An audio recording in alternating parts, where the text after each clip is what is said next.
E buonasera a tutti, benvenuti all'Ateneo Veneto. Siamo al secondo incontro del ciclo Fondazioni Culturali a Venezia, l'impatto sulla città, che devo dire ha avuto, verificando le reazioni dal nostro primo incontro, un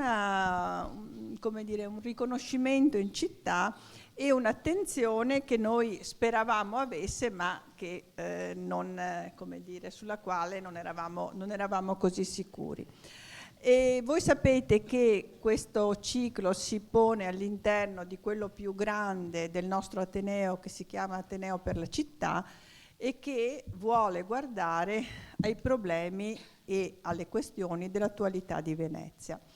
Abbiamo deciso con un gruppo di soci che ringrazio sempre, che sono Manuela Bassetti, Donatella Calabi, Paola Marini e Andrea Erri, di dedicare degli incontri alle fondazioni culturali, non tanto sotto il profilo strettamente culturali, come dico sempre, ma sull'impatto sociale ed economico che hanno sulla società, quindi in termini di nuove professioni che vengono create soprattutto per i giovani, nuove opportunità di lavoro, ricadute sulla residenzialità delle persone che ci lavorano e anche sull'economia, perché sono fondazioni che per una serie di motivi, o perché restaurano palazzi, o perché hanno bisogno di continuo restauro, o perché comunque hanno bisogno di una rete di fornitori notevole, impattano appunto sull'economia della nostra città.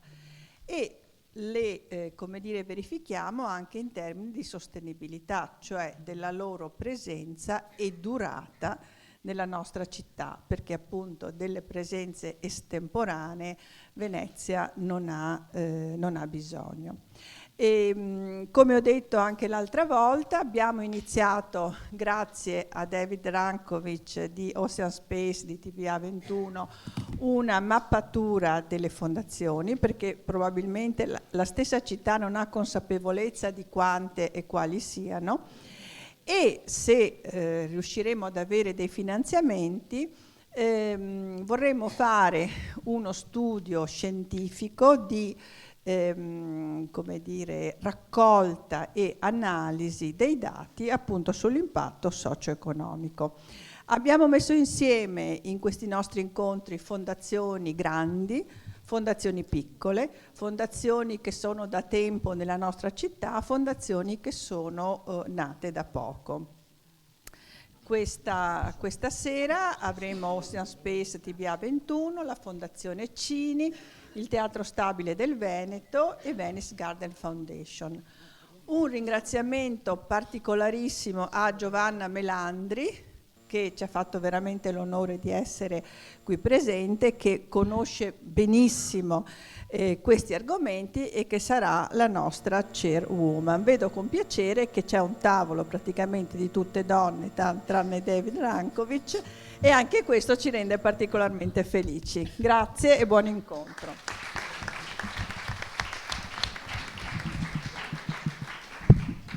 Grazie, buongiorno a tutti e a tutte. Io ho il compito un po' di coordinare questo dibattito, speriamo di riuscire a mantenere i tempi come previsti degli interventi entro i 15 minuti, in modo, se riusciamo e se c'è interesse, di avere anche un po' di spazio per il dibattito, dare per la possibilità anche a domande dal pubblico. Io vorrei presentare innanzitutto Giovanna Melandri, Ministro per i beni culturali dal 98 al 2001, succede a Walter Veltroni. Walter Veltroni è stato il nostro chairman da lontano, da remoto dell'incontro precedente. Giovanna prosegue e consolida la riforma iniziata da Veltroni di trasformazione delle fondazioni liriche, che poi diventano fondazioni culturali, poi bancarie anche, in fondazioni di diritto privato, con l'apertura e l'entrata dei privati nella gestione del bene culturale, in primis con la Biennale di Venezia, che viene trasformata proprio da Giovanna in società di cultura. Grazie a Giovanna, tra l'altro, le politiche culturali hanno in Italia in quegli anni un improvement impressionante di risorse, credo che non sia mai stato eguagliato. Purtroppo ancora no. Ecco. Anche in maniera molto fantasiosa, nel senso che introduce nuove misure di fiscalità di vantaggio per gli investimenti in cultura, che adesso sembrano scontati ma che allora non lo erano affatto. Apre molti cantieri di restauro attraverso anche dei canali non tradizionali tipo il Fondo del Lotto, e si occupa via politiche importanti sia sull'arte contemporanea che l'architettura. Fa tante altre cose, non racconto tutta la sua vita, seguo solo le tappe che interessano a noi, al nostro ragionamento di oggi. Dopo diventa il presidente della Fondazione Maxi dal 12 al 22, che è il primo museo nazionale dedicato alla creatività contemporanea, con la missione di essere non solo un luogo di conservazione, ma anche un laboratorio di innovazione culturale. Laboratorio di innovazione culturale, studio, ricerca e produzione. La parola produzione vorrei che tornasse molte volte oggi. Produzione di contenuti. Tra l'altro il Maxi nel 2009 diventa fondazione con il ministro Sandro Bondi. Attualmente è presidente ha fondato e presiede Human Foundation, che promuove un nuovo modello di impact economy a sostegno delle imprese e della finanza d'impatto. Imprese sociali, banche, fondazioni bancarie impegnate nella crescita degli investimenti che hanno un impatto sociale nel mercato. Ci sembrava che con questo curriculum, con queste caratteristiche, fosse una delle 3 persone più adatte a introdurre un approfondimento sul tema delle fondazioni culturali. Aggiungo, dal mio punto di vista, che dagli anni 90 a oggi il mondo delle fondazioni culturali, delle società di cultura è cambiato in maniera radicale. Allora si parlava di tutela affidata al pubblico e di valorizzazione affidata al privato, con questa strana divisione, dicotomia molto curiosa. Non so se vi ricordate, ma al privato erano dedicati i famosi servizi aggiuntivi, una denominazione sinistra dal nostro punto di vista del privato che faceva servizi aggiuntivi, che erano bookshop, guardiania, promozione, accoglienza. Oggi il paradigma è completamente diverso, siamo in un mondo completamente diverso dal punto di vista della gestione culturale, il rapporto tra pubblico e privato, il tema della produzione sia da parte del pubblico che da parte del privato, e non più quindi valorizzazione e fruizione, sta diventando sempre più centrale. È un cambio di passo, e di questo cambio di passo in qualche modo ci occupiamo oggi. Riprendendo un po' il senso di questo incontro in maniera molto rapida e riprendendo quello che ha detto Antonella prima,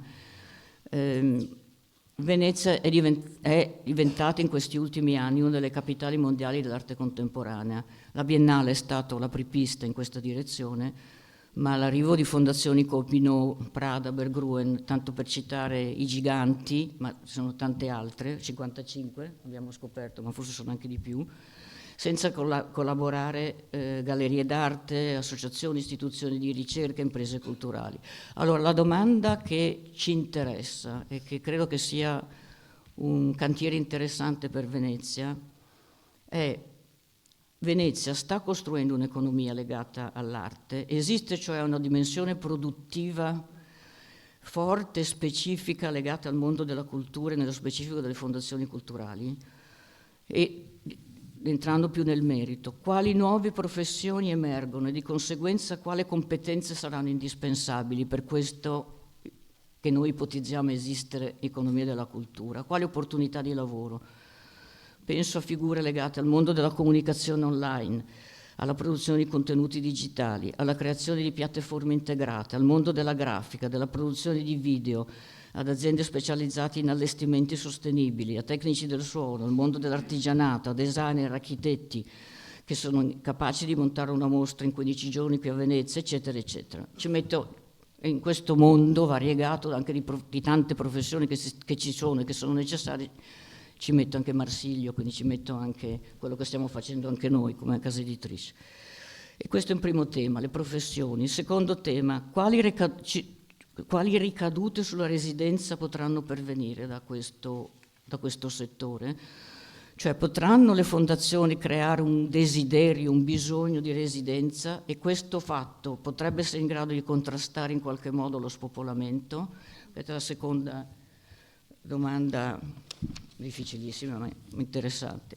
Terza, sono le persone impiegate in questo settore lavoratori qualificati, con una possibilità di reddito da consentire un affitto che può diventare interessante, in parte interessante per un proprietario di casa a Venezia che magari non è del tutto entusiasta di affittare il proprio appartamento a B&B?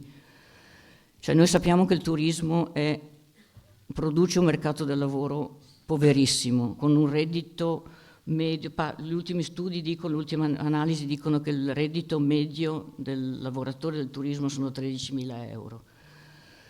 L'economia delle fondazioni è in grado di affiancarsi a quella del turismo, che è economia a bassa redistribuzione?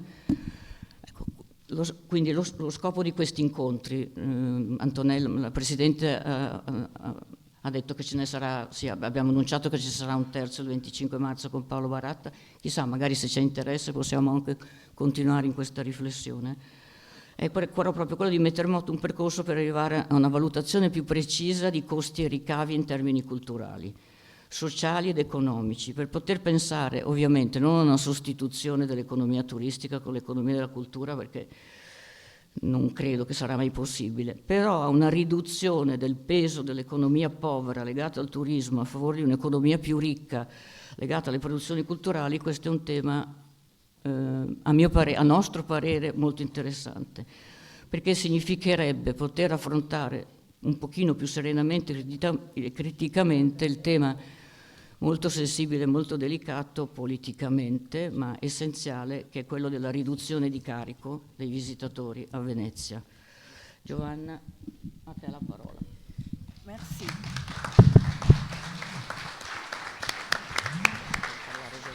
Allora, intanto grazie, sono veramente molto felice di essere qui con voi a parlare di questo tema che mi sta a cuore, lo dicevamo prima con Renata, quasi ossessivamente da molti anni, in come dire, capitoli diversi della mia vita, ma l'ossessione è rimasta. Ringrazio moltissimo Emanuela Bassetti per avermi voluto invitare, e ringrazio moltissimo Antonella, dov'è? Eccola, per l'ospitalità in questa istituzione meravigliosa. Vorrei subito fare questo, avendoti ascoltato, vorrei subito rispondere sì a tutte e tre le domande, cioè sì al tema professioni, moltiplicatore di professioni, le fondazioni e soprattutto un sistema di fondazioni 55 o oltre come ecosistema in grado di generare competenze. Vorrei dire sì anche rispetto al tema che conosco meno della diciamo ricadute su una residenzialità di cui questa città chiaramente ha fame, e vorrei dire sì anche, e parto proprio da qui, sul tema del contrasto alla povertà lavorativa, diciamo così, di alternative a un'economia della cultura. Sono tre sì, però con una grande condizione, cioè non sono tre sì ovvi, sono tre sì alla condizione che ci intendiamo, e magari questa giornata può servire anche a questo, se ci intendiamo su qual è diciamo, l'innovazione che il sistema e la persona giuridica fondazione porta nell'economia della cultura. Allora, permettetemi veramente telegraficamente di, però come come insegnano nei mondi del femminismo, diciamo, partiamo da chi siamo e dove siamo, no? Allora, io parto nelle riflessioni che faccio oggi con voi dalla mia esperienza, e la mia esperienza è stata, l'ha ricordata Emanuela, quindi non ci torno su, però è stata quella di provare negli anni in cui ebbi l'onore di dirigere il Ministero dei Beni Culturali e delle Attività Culturali, si chiamava ancora così, di inserire questa nozione di, vorrei quasi dire, redistribuzione del potere economico e politico, ma politico intendiamoci, politico con la P maiuscola, cioè in cui il settore pubblico cedeva sovranità, perché di questo si tratta, quando il settore pubblico cede sovranità nella gestione di istituzioni, fossero come tu ricordavi gli enti lirici o la Biennale trasformata in società di cultura, o il Maxi, perché io poi sono stata vittima delle mie macchinazioni, perché quando ero ministro dei beni culturali immaginai che la nuova piattaforma d'arte contemporanea, che doveva essere una piattaforma di produzione, poi torno alla parola produzione perché ho capito che su questo ci incalzi, non potesse essere affidata, come posso dire, a una struttura per quanto autorevolissima e capacissima nella pancia del Ministero, e che bisognasse immaginare già alla fondazione del Maxi, polo comunque nazionale del contemporaneo, uno statuto giuridico capace di sfidare quella sovranità e limitare la sovranità del pubblico.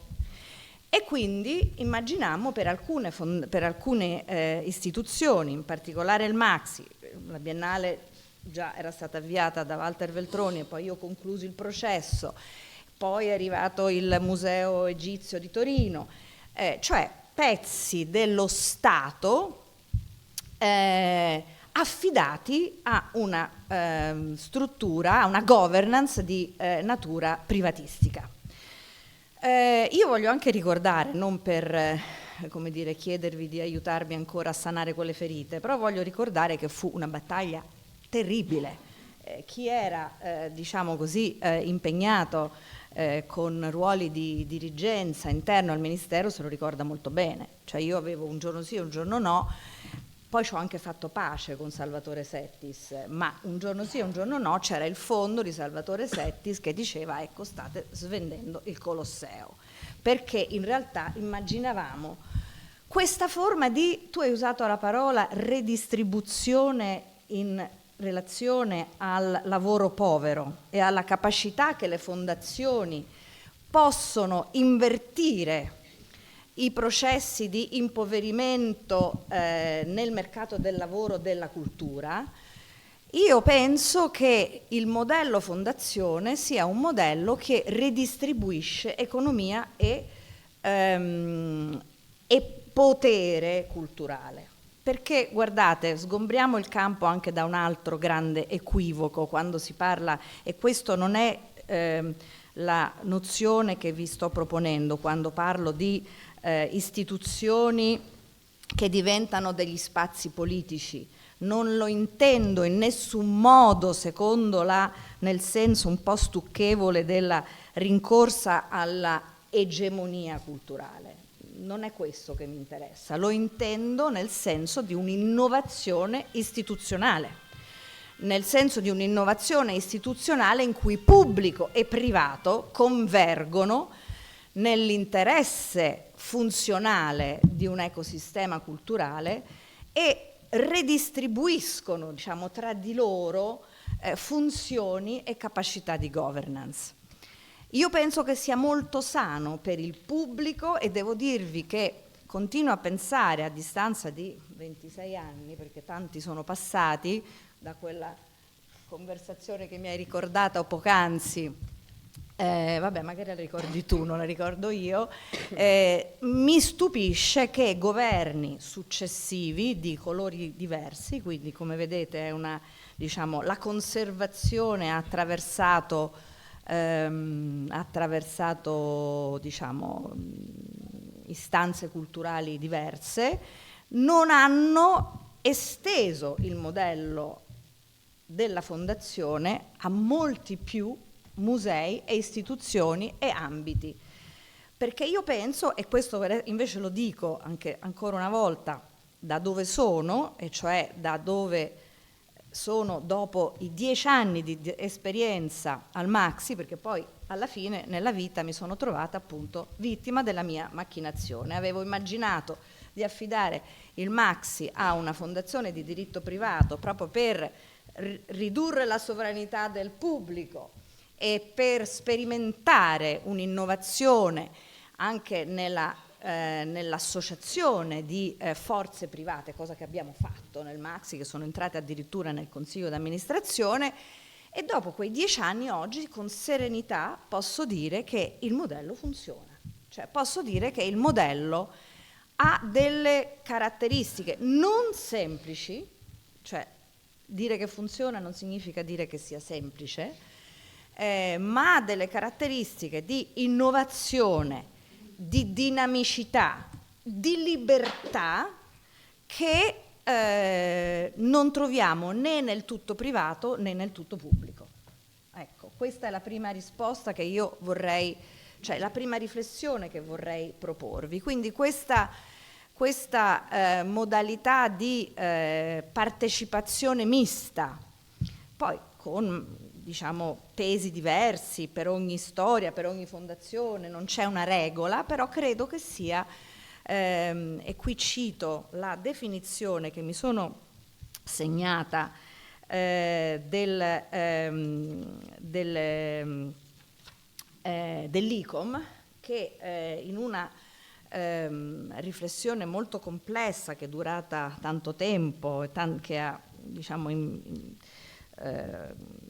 insomma, che ha dopo anni, insomma, di intenso dibattito nell'ICOM, quindi nella sede dell'associazione globale che definisce le funzioni e la natura dei musei, finalmente, recentemente, questa definizione ha, come dire, abbandonato l'idea che un'istituzione culturale, questo vale per i musei, ma io credo che possa valere per tutte le istituzioni culturali, cioè si abbandona il principio classico, che era il principio della preservazione, della rendere accessibile il patrimonio, e sempre di più si mette l'enfasi sulla funzione attiva, sulla funzione collaborativa, sulla funzione produttiva.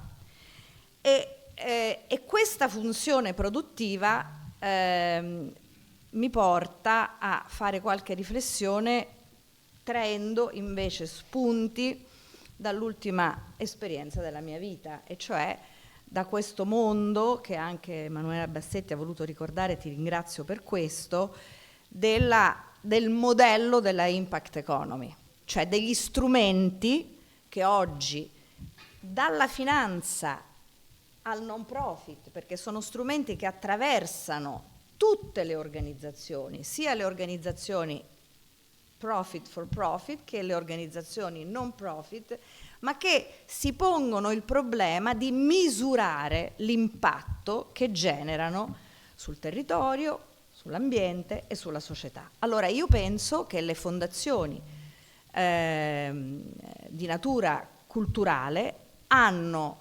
intrinsecamente la capacità di produrre un impatto misurabile. Quando dico impatto, per me significa tenere insieme l'impatto economico e quindi l'impatto occupazionale che ne deriva, l'impatto sui temi della sostenibilità, perché siete le 50 fondazioni protagoniste come le imprese, le aziende e i fondi finanziari dentro il grande tema delle transizioni ambientali e sociali, e quindi l'attenzione, la cura, la consapevolezza dell'impatto ambientale che anche le fondazioni di cultura producono, e il fatto di essere dei protagonisti delle trasformazioni sociali del territorio. E quindi, di nuovo, i miei 3 sì, nel senso, ora, io voglio anche mettermi, soprattutto questa sera, in ascolto delle vostre esperienze, perché è chiaro che questo territorio, questa città, è una città laboratorio straordinaria, è una città laboratorio per le capacità che avrà di trasformare la sua offerta culturale in motore produttivo ed economico. È una città totalmente simbolica, ma più che simbolica, diciamo così, prototipo di ciò che può succedere nel contrasto ai cambiamenti climatici e alle necessarie transizioni dentro cui collochiamo tutte le nostre attività e tutte le organizzazioni.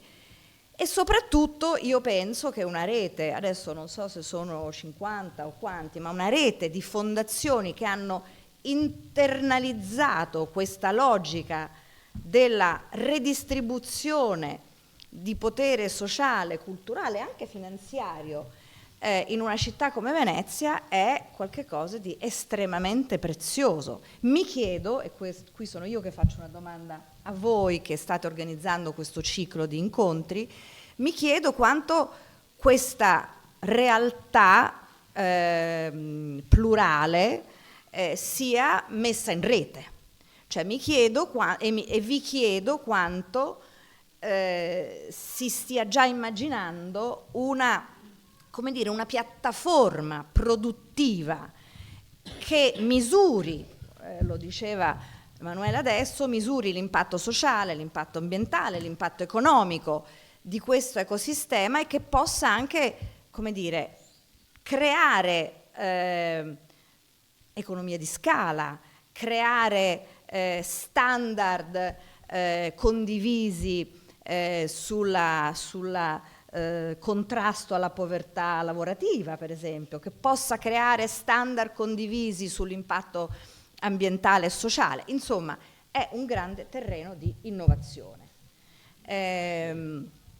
Ecco, io credo che dalla mia esperienza e dalla passione con cui ho poi cercato di mettere a terra in pratica in 10 anni l'idea che aveva ispirato la Fondazione Maxi e avendolo, provato a mettere a terra come esperienza di veramente laboratorio di futuro e di produzione, ecco, perché la parola chiave è produzione. Cioè la parola chiave è in tutti gli ambiti, che siano editoriali, che siano museali, che siano di ricerca, ma non, non limitarsi ai principi, classici, appunto, quelli che Lincoln considerava i principi classici della conservazione, della tutela e anche dell'accessibilità, no? Ma invece concepirsi come un pezzo del sistema produttivo italiano. In questa logica il Maxi è stato per me un'esperienza straordinaria, perché per esempio, e chiudo veramente su questo, no? Cioè, perché per esempio l'idea del rapporto col privato non è mai stato, anzi all'inizio un po' e poi per niente più, l'idea dello sponsor. Cioè abbiamo superato la logica della sponsorizzazione e abbiamo incontrato come piattaforma nazionale d'arte contemporanea settori produttivi, industriali italiani che incorporavano nei loro processi produttivi l'esigenza di innestare, e dare valore a artisti, designers, architetti, quelli che erano, i produttori di una fabbrica chiamata Maxi.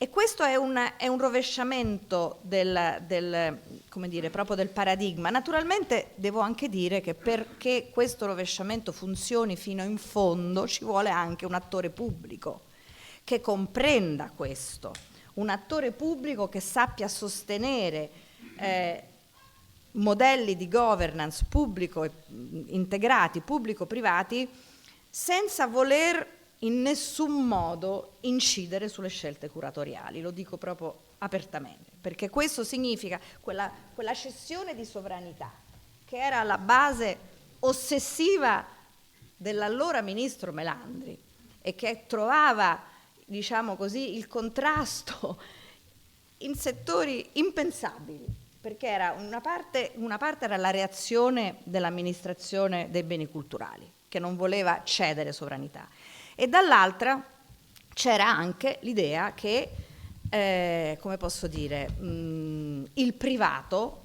entrando riorganizzasse e stravolgesse quelle missioni e quelle funzioni pubblicistiche che invece devono rimanere. E quindi l'alchimia della struttura fondazione, del paradigma fondazione privata o comunque soggetto giuridico privato partecipato dal pubblico è un'alchimia complessa e innovativa, però è un'alchimia che, se strutturata con la consapevolezza piena del pubblico e con la consapevolezza piena del privato, io credo può dare 3 risposte affermative alla tua domanda. La condizione è che, lo dico così per provare a lanciare il sasso nello stagno, queste 50 e più fondazioni di questa unica e straordinaria città facciano sistema e facciano ecosistema. Grazie.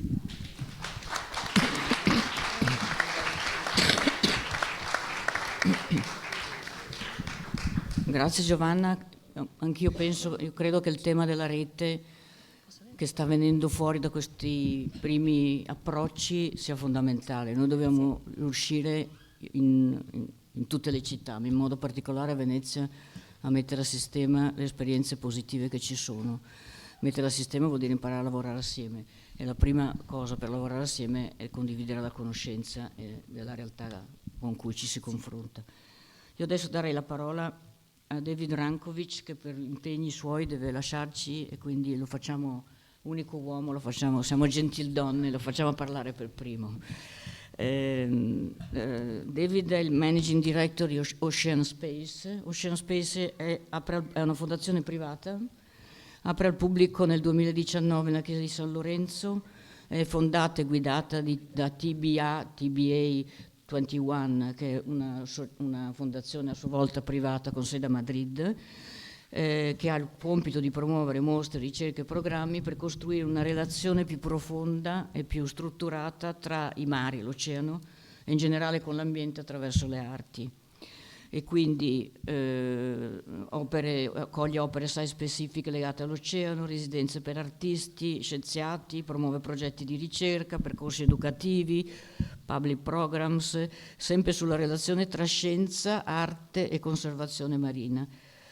Ocean Space, come è stato detto, ha condotto per noi una prima schedatura delle fondazioni culturali a Venezia, e quindi grazie di questo lavoro. Si tratta di un primo approccio che ha portato all'individuazione a un indice di 55 entità che operano con attività prevalentemente orientate alla cultura, e come abbiamo detto è un primo passo per arrivare, questo sarebbe uno degli scopi di questo incontro, una ricerca strutturata e finanziata che porti alla creazione, magari anche alla stampa, di un vero nuovo rapporto sulla produzione culturale a Venezia. Rapporto, ricordo, che alcuni anni fa esisteva, era promosso dalla Fondazione di Venezia, in particolare la Fondazione Venezia 2000, ma che oggi ha tutte le ragioni per essere ripresa e consolidata in questa direzione. Si tratta anche qui, per questa ricerca, di mettere assieme risorse, intelligenze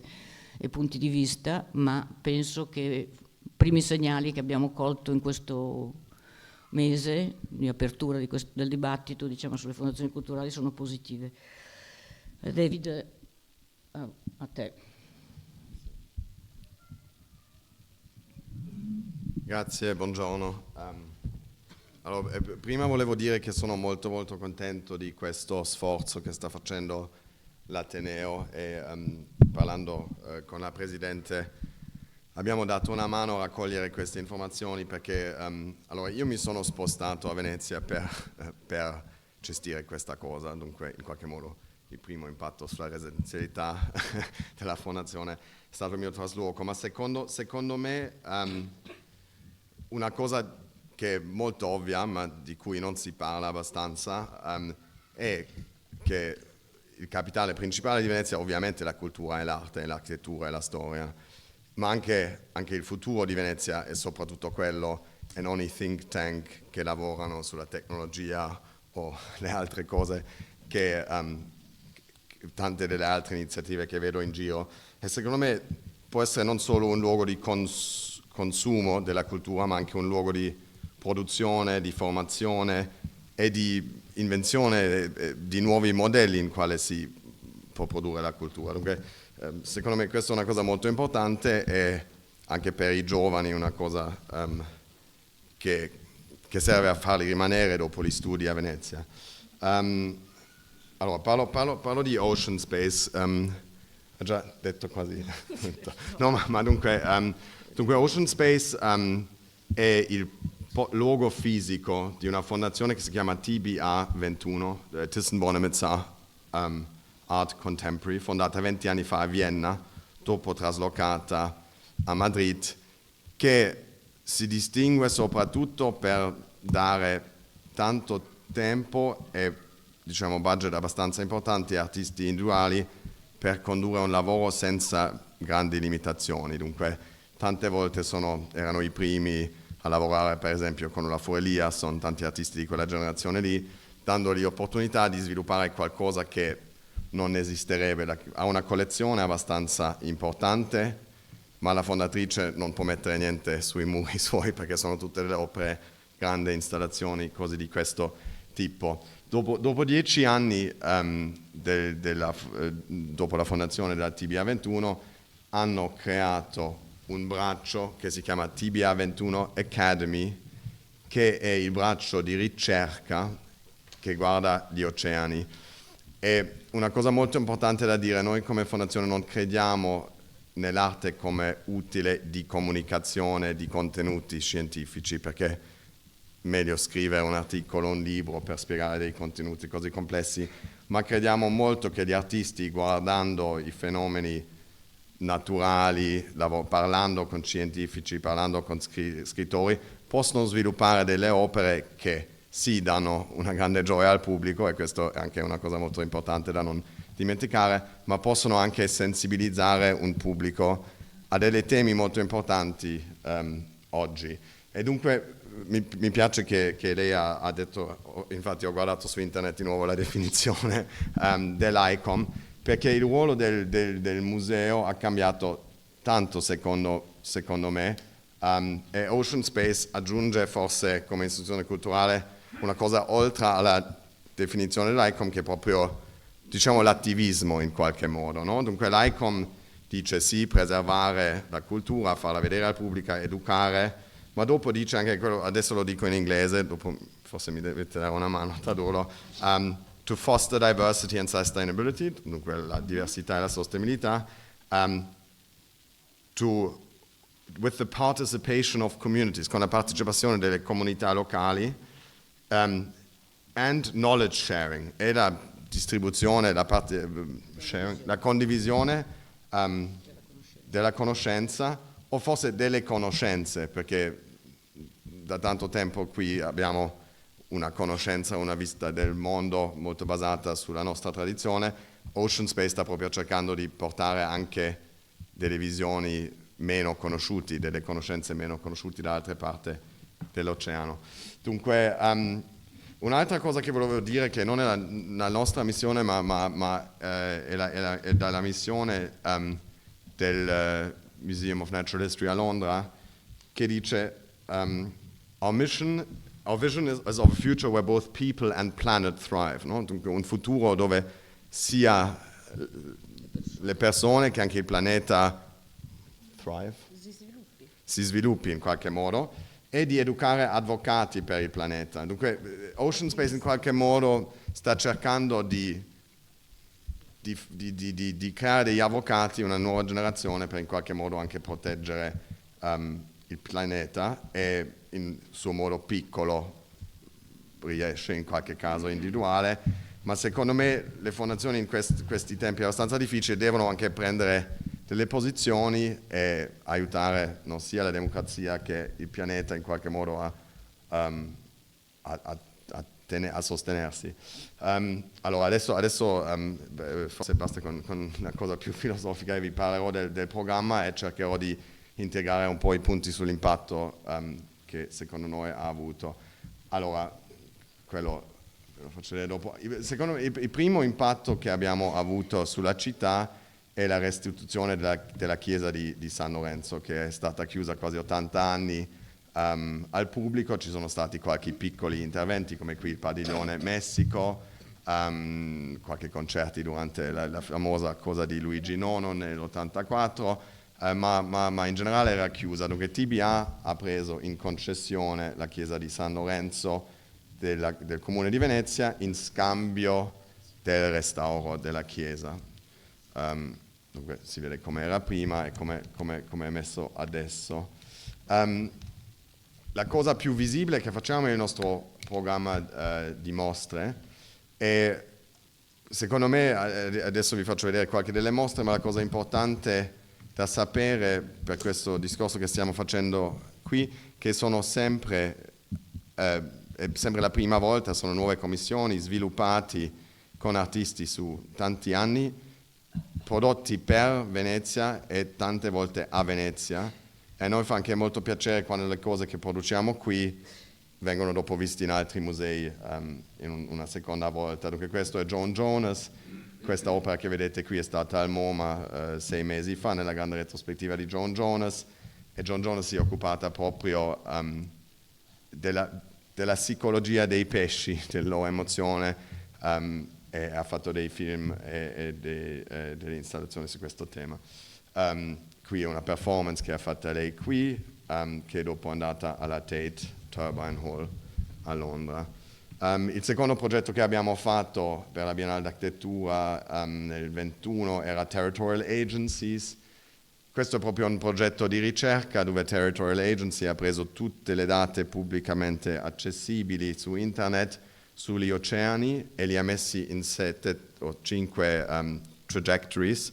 Dunque si poteva vedere tutto il Gulf Stream, ma con tutte le attività umane che impattano sopra. Dunque c'era transfishing, deep sea mining, tutte quelle cose lì mostrate sulle mappature, e così un spazio vuoto che noi non percepiamo perché l'oceano viene mostrato pieno di date e pieno di interferenza umana. Qui vedete un po' un dettaglio. La prossima mostra era una mostra di Taloy Havini, un artista di South Pacific che vive in Australia, che ha fatto un grande progetto di ricerca durante il Covid e dopo ha fatto un'installazione sonora a Ocean Space. Abbiamo fatto un'altra mostra di Dineo Sishibo Papia nel 2022, anche quella è andata al MoMA subito dopo. Una cosa molto bella è che c'è qualcosa prodotto a Venezia che dopo va subito nei musei così importanti. Diana Policarpo ha fatto una residenza in una isola vicino a Tenerife, dove ha preso dei video e ha ricostruito questa isola nella chiesa. C'era Simone Fatal, che ha peraltro prodotto delle cose qui a Murano, una mostra molto più poetica. C'è stato Alvaro Urbano e Petrit Halilash con una mostra dove hanno creato delle sculture che servivano anche come degli strumenti musicali attivati in una performance, suonati tutti insieme, in una composizione, insomma. E l'anno scorso finalmente abbiamo fatto vedere la Thai Taupenau, che anche lei è un'artista del South Pacific, che ha portato questa performance, questa cerimonia tradizionale delle sue parti qui, e l'ha riimmaginato con dei team sportivi locali di Venezia. Era accompagnato con un'altra installazione di una architetta Maori, e questo spazio qui l'abbiamo utilizzato per il nostro programma pubblico. qui si vede un po' dove sono andate le nostre mostre, che li facciamo viaggiare, dunque anche dal punto di vista un po' di sostenibilità cerchiamo di sempre farli vedere in altre parti. La seconda cosa che facciamo è un programma pubblico, e secondo me anche questo è importante perché il programma pubblico è abbastanza diverso, orientato, diciamo, a un pubblico diverso di quello che fanno la più parte delle fondazioni. Noi stiamo cercando proprio di adressarci a un pubblico molto più giovane. Secondo me una delle ragioni e una delle funzioni delle fondazioni anche per la residenzialità, perché ovviamente ci manca lavoro per i giovani, non mancano case, ma manca anche un programma interessante per loro. Dunque noi facciamo delle cose molto popolari come 2 sagre all'anno, dei concerti con DJs, delle cose così, che non ce n'è tanto, e dopo facciamo anche delle cose molto più classiche come Olafur Eliasson in conversazione con un professore of Natural Sciences. Questa è una performance, questa è la fondatrice della fondazione che ha fatto questa performance lecture sulla polluzione, noise pollution, inquinamento sotto gli oceani. Facciamo anche delle cose come la raccolta dei plastici a Venezia, delle spedizioni in lagune, in qualche modo cercando di ricollegare un po' i veneziani al loro ambiente locale. Questa è un'altra performance. Abbiamo un ciclo di ricerca sul cibo che proviene soprattutto dalla laguna e come si può mangiare in maniera sostenibilità con le cose qui in laguna. E l'anno scorso abbiamo cominciato a fare dei workshop di yoga e di meditazione e di canto, dunque anche introducendo un'offerta di questo genere al pubblico locale. L'altra cosa alla quale ovviamente tutte le fondazioni tengono, ma noi abbiamo un approccio molto sistematico di ocean literacy, che cerchiamo proprio di far capire ai bambini un po' quello che sono gli oceani, basandosi un po' sui principi di ocean literacy sviluppati dall'UNESCO, il primo di quale per esempio è di conoscere l'oceano e i suoi abitanti, dunque si crea un tipo di terrario con gli animali dell'oceano, con i bambini, e lo facciamo attraverso 4 tipi di attività. Facciamo un training per educatori che loro dopo possono, per raggiungere più bambini che possiamo raggiungere noi, lo facciamo per bambini e famiglie in scuola, e lo facciamo anche per gruppi per la quale l'offerta non è così grande, per esempio tactile visits, o abbiamo un grande progetto anche con i mutant deaf, i sordomuti. Allora qui ci sono qualche numeri. Ogni anno facciamo il training per 73 professori e loro in ogni caso hanno circa 30 studenti, dunque quello vuol dire che abbiamo un impatto su 2200 studenti all'anno. E dopo l'altra cosa alla quale teniamo è l'impatto secondario, perché pensiamo che forse di questi 30 studenti ognuno lo racconta a 5 persone. Quando guardo mio figlio forse è un po' ambizioso che lo racconta a 5 persone, ma diciamo a qualche persona, dunque immaginiamo che un'altra 1000 persone sono impattati in qualche modo da quello che i bambini dopo raccontano a altri. Con le famiglie abbiamo circa 103 famiglie che vengono da noi, e si immaginiamo che loro intorno parlano con 5 persone che lo raccontano a altre persone. Immaginiamo un impatto di 2500 persone di questo tipo di attività.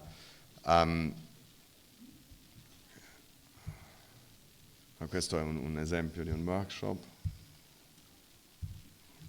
E questo è un progetto molto, molto bello e importante per i sordi muti che abbiamo fatto, che si chiama Abecedarium. Dunque abbiamo scoperto, lavorando con l'Associazione dei Sordi Muti Italiana, che nella loro lingua di segni non esistano parole per descrivere tante delle cose che vengono descritte quando si parla di oceano, di emergenza climatica, di questo tipo di temi. Dunque con loro abbiamo sviluppati nel primo anno 10 nuovi segni per proprio poter esprimere in maniera molto precisa delle cose legate all'oceano e all'emergenza climatica, un progetto che adesso è andato sul livello nazionale e che stiamo espandendo. Come fondazione teniamo tanto alla collaborazione con altri e vi faccio vedere qualche esempio. Dunque lavoriamo tantissimo con CNR ISMAR, soprattutto sull'educazione e i contenuti scientifici. Ospitiamo tante volte le cose legate a Venezia, come gli incontri di civiltà, lavoriamo con il cinema galleggiante. Dunque cerchiamo anche di fare Ocean Space presente oltre dei suoi muri, non solamente a Ocean Space. E qui questo è un progetto molto bello all'inizio di questo anno, che abbiamo rifatto il Prometeo con la Biennale di Venezia a San Lorenzo dopo 40 anni. Sì, e questo forse è un altro esempio interessante, perché questa è la performance che vi facevo vedere prima, e noi cerchiamo di invitare e coinvolgere persone che normalmente non vengono nelle fondazioni culturali, no? Dunque qui abbiamo per esempio per questa performance, ogni volta che si faceva la performance, invitato un altro team di sport locale, dunque football, nauto, tanti sport diversi, per partecipare in questa performance. Qualche numeri, perché pensavo che volete i numeri. Dunque, nelle 10 mostre dal 2019 abbiamo avuto circa 150.000 visitatori, abbiamo portato più di 50 artisti qui a Venezia, abbiamo organizzato più di 240 eventi con un'audienza di 25.000 partecipanti. Il programma educazionale, abbiamo avuto la partecipazione di più di 2.000 studenti e professori, 400 famiglie.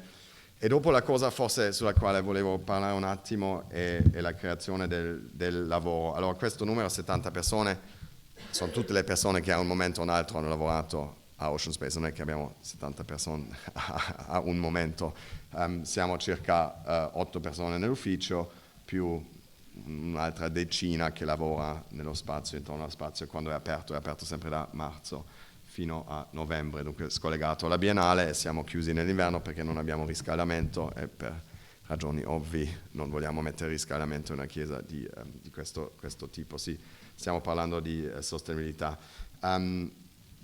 Una cosa che secondo me è interessante è che allora, non sono l'unico uomo qui sul tavolo, c'è un altro uomo nel nostro team, se no sono tutte donne, e sono tutti giovani. Io sono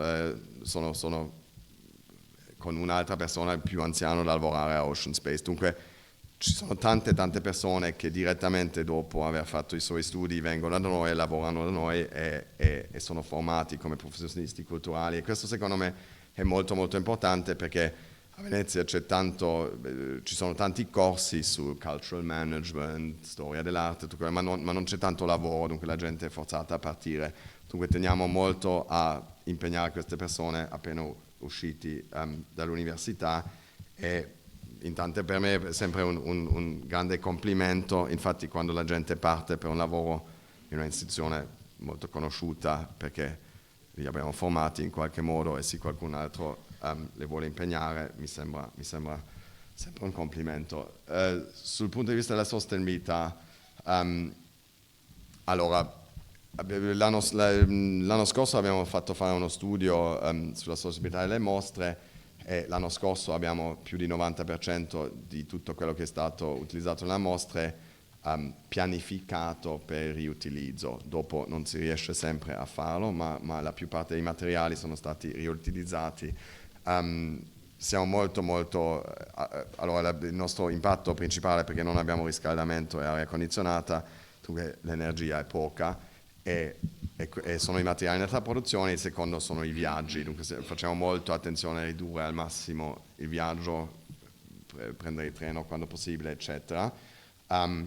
Abbiamo creato un magazzino di materiali per non dover utilizzare, allora di avere un terzo dei materiali che possiamo riutilizzare ogni volta, e solo 4,5% dei materiali sono andati in landfill, che anche 5% sono forse troppo, ma è un numero abbastanza basso. Sull'impatto sociale, allora l'ho già spiegato un po', ma di lavorare con la comunità e di creare un luogo per la comunità di Castello, di essere benvenuti e di proprio fare qualcosa per i veneziani, molto importante per noi. la creazione del lavoro, di produrre localmente, dunque utilizziamo quasi solo produttori qui a Venezia o diciamo vicino in Italia quando possibile, e l'educazione e l'inclusione sociale, dunque non si paga per vedere le mostre e cerchiamo di fare dei programmi adressati a tante cose. Dunque, qui è una foto dell'opera di Anna Policarpo prodotta, quella qui nell'Emilia a Castelfranco, ma comunque cerchiamo di fare tutto qui vicino. Questo è John Jonas che ha fatto questo acquario a Murano, e questo è il premio di Flash Art per la sostenibilità che abbiamo vinto 2 settimane fa per il nostro lavoro. Questo è tutto che volevo dire, oltre a invitarvi da partire dal 5 aprile alla nostra prossima mostra, che sarà focalizzata su 2 giovani artisti che provengono dal Caribbean. Grazie.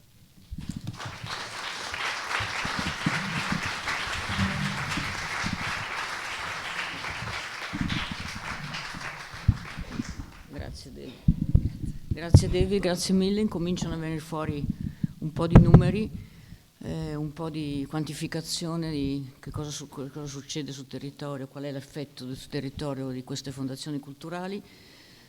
Forse stiamo andando nella direzione giusta.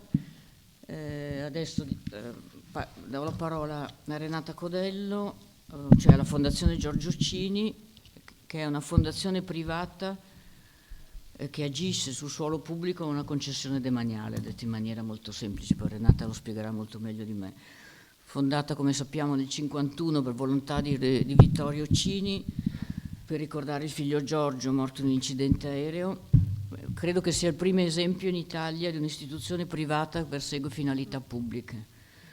E in primis il recupero e il restauro del bene, cioè dell'isola, posto come finalità statutaria, ma subito dopo il recupero del bene, la ricerca e la formazione.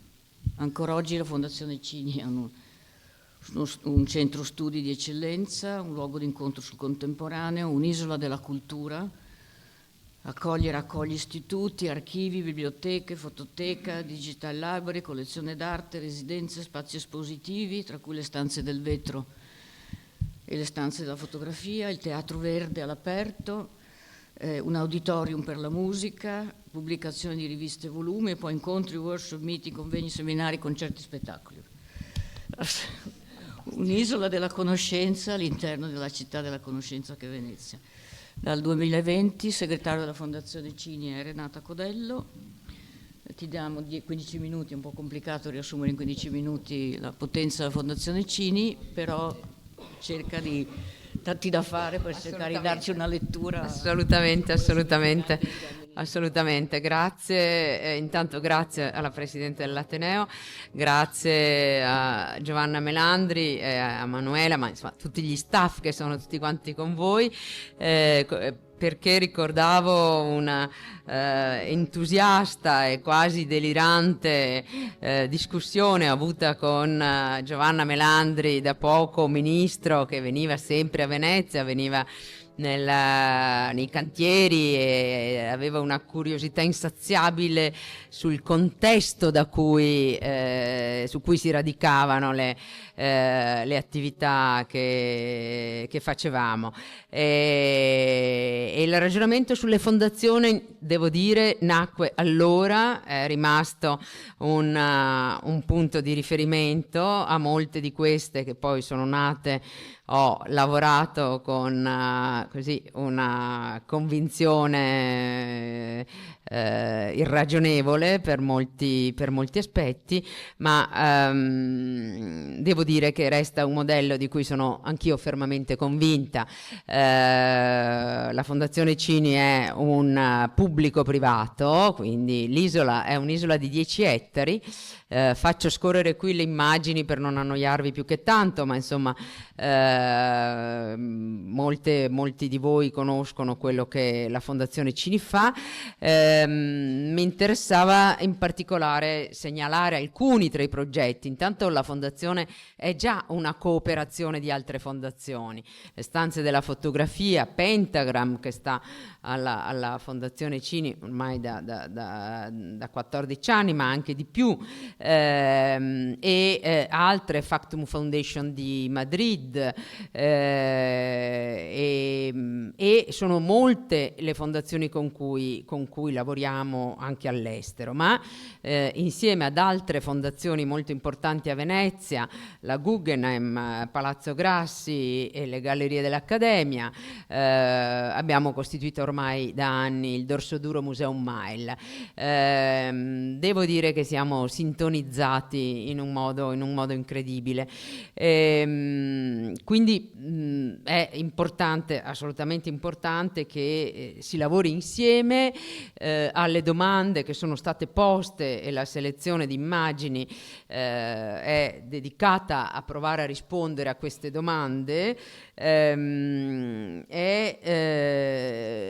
Bisogna tener conto che l'azione cooperativa, e cioè di lavorare insieme, ha bisogno di tempo, ha bisogno di energie, ha bisogno di impegno intellettuale e di competenze.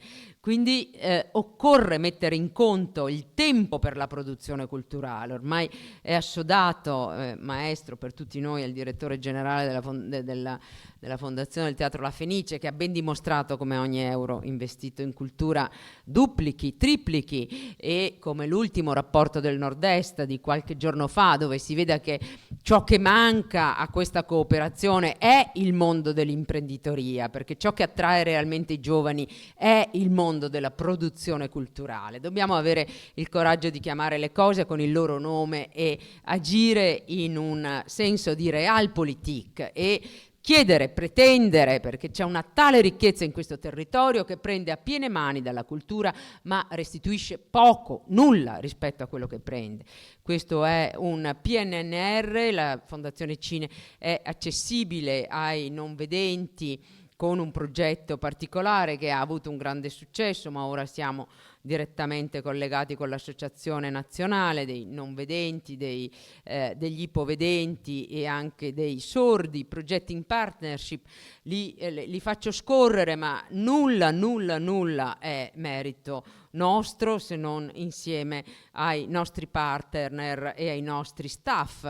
Do qualche numero, ma solamente perché possiate avere. La Fondazione Cini ha 40 dipendenti, ma ha 120 collaboratori esterni stabili. Tutti sanno, ringrazio Pentagram, che sto proiettando qui le immagini della grandissima operazione, grandissima azione fatta con le stanze del vetro, ma anche con il centro studi vetro, che è unico al mondo, che raccoglie fondi, collezioni del vetro del Novecento, in particolare di Murano. Devo dire che è incredibile anche l'esperienza delle stanze della fotografia, dove dopo i 10 anni, anche più, perché insomma ci sono voluti tempi anche per pensarli i progetti, non solo per averne poi la loro realizzazione, che passando dalla casa di Treocci è partner e diciamo assolutamente vivace, vitale, grande faro della fotografia contemporanea, con Marsilio e la Fondazione delle Stanze della Fotografia. Inutile, ma lo dico solo per condivisione, chi di voi non ha visto forse Homo Faber, ed è la partnership con Michelangelo Foundation, ma non solo, anche con la Bettencourt e anche con altre fondazioni che fanno parte di questo network. E qui lo dico, quest'anno, il 24, sono state 250 le aziende che hanno lavorato con noi, ma insomma ci sono dei testimoni diretti come Marsilio, che quindi sono spessissimo, anzi prevalentemente, non solo per sostenibilità e diciamo vicinanza e orari di lavoro che spesso sono massacranti, ma anche perché sono di grandissima competenza. Questo bacino territoriale, che è di una Venezia grande, è pieno di competenze di ogni tipo, dalle più piccole, dalle più impensabili a quelle di grande scala. Non di meno fondazioni singolari che sono, diciamo, come questa, che mettono, è una fondazione svizzera, però fatta da un gruppo cinese con cui abbiamo fatto la mostra Nebula, che è stata estremamente interessante per i risultati. Sempre la nostra politica è quella di utilizzare un bacino ampio di una Venezia grande, ma di competenze, di maestranze che sono qui, utilizzando anche per esempio quei servizi di cui parlava prima Emanuela, cioè che sono servizi ormai diventati raffinatissimi di sistemi audio, video, video wall, interattività, e che sono poi quelle capaci di sostenere eventi come quello del soft power o come altri che avremo quest'anno, che sono straordinari. La stagione dello Squero è nota, ma si unisce anche a una stagione per giovani che suonano jazz. Siamo come tra i fondatori di Venezia Capitale Mondiale della Sostenibilità, e dedichiamo alcuni eventi che abbiano rango internazionale. Sono al momento 385 gli istituti, gli enti, le università nel mondo con cui noi lavoriamo. I nostri istituti e centri sono una fabbrica, a me piace pensarla come una fabbrica, diciamo, di stampo olivettiano. Abbiamo negli ultimi 2-3 anni decuplicato le borse di studio, i tirocini curricolari, anche quelli brevi, che sono faticosi, 150 ore che vengono fatte, hanno bisogno di essere seguiti per essere effettivamente utili. Qui sugli aspetti legati alle nuove professioni, ma mi piacerebbe indagare le criticità per cui i temi che sono stati posti all'ordine del giorno dell'incontro di oggi potrebbero migliorare anche molto rapidamente. Qui va detto che le università preparano, che le nuove professioni si innestano nella preparazione universitaria e ne hanno profondamente bisogno e non sono una cosa a parte. Questo non è un concetto così facile, per cui talvolta i corsi universitari si alleggeriscono, mentre invece dovrebbero essere potenziati non per segmenti ma anche sulla cultura salda di cui il nostro territorio e il nostro paese sono capaci. Ancora vado velocemente: le mostre, che sono non solo quelle tradizionali ma anche e soprattutto alcuni sforzi che vanno fatti in settori. Per esempio il nostro Istituto di Storia di Venezia è l'unico che produce una rivista di studi veneziani, ed è rimasta ormai l'unica, e guardate che questa rivista è capace di sostenersi semplicemente con lo scambio con tutte le biblioteche del mondo. Cioè loro aspettano la pubblicazione della rivista di studi veneziani per scambiare con noi le loro riviste. Le accademie di musica che vengono organizzate, vado avanti, concerti dell'Istituto di Studi Musicali Comparati, gli archivi, che sono alcuni tradizionali come quelli di Leonora Duse, di cui abbiamo appena finito il centenario, ma quelli che abbiamo digitalizzato molto rapidamente, perché l'archivio Terzani, che pure abbiamo acquisito nel 2014, ha una richiesta di accessibilità enorme. Ecco qui il centro studi del vetro, che è davvero un capolavoro per la quantità di fondi che è riuscito a raccogliere, che sarebbero andati dispersi e per le modalità con cui si promuovono e si sostengono workshop, incontri e studi di ogni tipo. La residenza per studiosi, è ovviamente un punto molto importante, perché gli studiosi possono rimanere e restare a studiare, ma soprattutto perché la scambiamo con altre istituzioni, con la Bergruen, con Palazzo Grassi, con Ca' Foscari, e potremmo farlo anche molto di più. L'aspetto logistico e organizzativo è importante. Il Centro Digitale Archive lavora con molte altre istituzioni e qui, ancorché vi stupisca, tranne me che sono fuori dal mazzo, l'età media della Fondazione Cini sono 42 anni.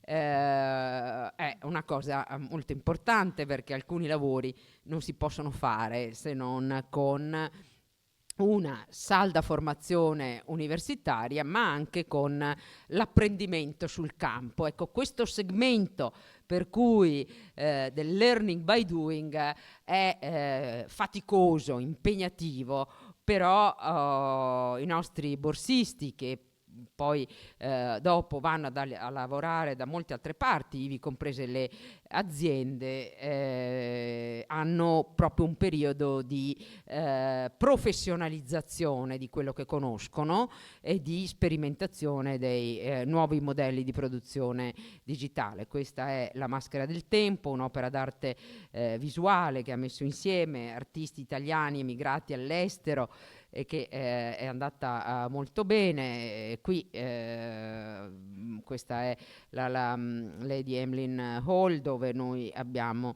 trasferimenti digitali e di ogni sorta, utilizzando anche spesso grandi figure straniere che vengono da noi con delle Christmas lecture, con delle summer school, con delle combinazioni che hanno bisogno di una struttura logistica, organizzativa, economica molto importante. Non di meno, l'Università Internazionale dell'Arte è parte integrante della nostra attività, perché i tirocini dei tecnici, degli assistenti restauratori, dei tecnici restauratori si fanno stabilmente alla Fondazione Cini, con dei risultati eccellenti per noi, per la scuola e per i corsi di formazione. Una parte del restauro del Teatro Verde lo hanno fatto loro, sono bravi, bravissimi. Ovviamente l'isola di San Giorgio ha, per ragioni di sicurezza e anche di possibilità di applicazione, ogni sorta di materiali, e lo fanno. Questi sono i corsi questi sono la scuola per librai che abbiamo appena finito, che facciamo ormai da 42 anni e che è una scuola dedicata ai giovani librai. Qui ci sono alcuni numeri che sono recenti, riguardano una parte dell'anno passato, ma insomma vedete che abbiamo un range di accessibilità sia digitale che reale molto elevata. Gli eventi istituzionali sono importanti, anche quelli che sono governativi, ma non solo governativi. Il Venice Sustainable Forum è cominciato a Venezia, è cominciato con noi e come dicono loro è organizzato da Ambrosetti insieme a noi, può essere fatto solo a Venezia. Altri eventi di carattere internazionale e da ultimo ovviamente i rapporti tra i progetti di digitalizzazione, le humanities e l'avanzamento tecnologico. Questa è la digitalizzazione di un grandissimo arazzo che adesso andrà ad essere esposto al Giubileo a Palazzo Venezia a Roma, con delle tecnologie, un arazzo del 1490 con delle tecnologie, è stato digitalizzato con delle tecnologie particolari che hanno guidato e stanno guidando il restauro di un arazzo che è 7 metri per 5. ancora altri progetti che condividiamo con artisti, con attività di vario tipo. Dovrei aver quasi finito. Venix Londata è un progetto bellissimo che studia la densità dei dati storici e che condividiamo con Ca' Foscari e anche con altre università. Da ultimo il simposio mondiale che abbiamo fatto sulla salute globale e l'intelligenza artificiale, e che quest'anno invece sarà dedicato a democrazia e pandemie. Grazie mille.